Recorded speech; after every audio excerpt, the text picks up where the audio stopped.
After his son was shot and killed in October, Fred Williams Jr. asked the Los Angeles County Sheriff's Department for the name of the deputy who pulled the trigger. But sheriff's officials refused to identify the deputy, making it nearly impossible for Williams to learn anything about him. Had he been in prior shootings? Was there a history of abuse? That's exactly why me and my attorneys are pressing for the officer's name, so we can dig into his background, Williams said. The secrecy Williams encountered is standard within the Sheriff's Department, which routinely rejects requests from relatives of people who are shot, journalists and other members of the public to learn the names of deputies who opened fire while on duty. The practice, which Sheriff Alex Villanueva has staunchly upheld since he took office in late 2018, runs afoul of a state Supreme Court ruling that generally requires such disclosures be made, experts say. It also makes the Sheriff's Department an outlier among some of California's largest law enforcement agencies.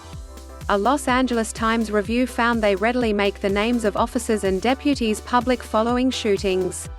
The Sheriff Department's secrecy has come under increased scrutiny over the last year as widespread anger over high-profile police killings around the U.S. has given rise to demands for greater transparency by police.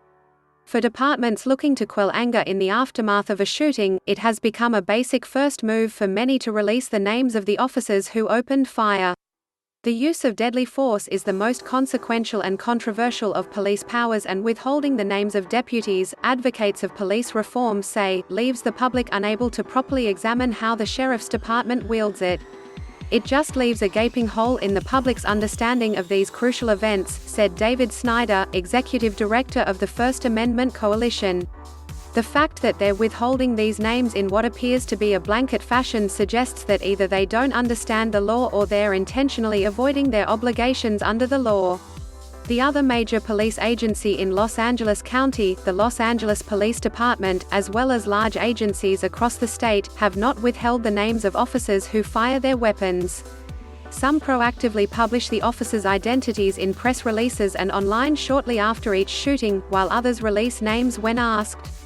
Villanueva has argued that releasing the names of deputies places their safety at risk, even though other agencies have done so without problems. The LAPD, for example, publicly identified officers in each of the 88 shootings that occurred between 2018 and 2020, according to the Times review.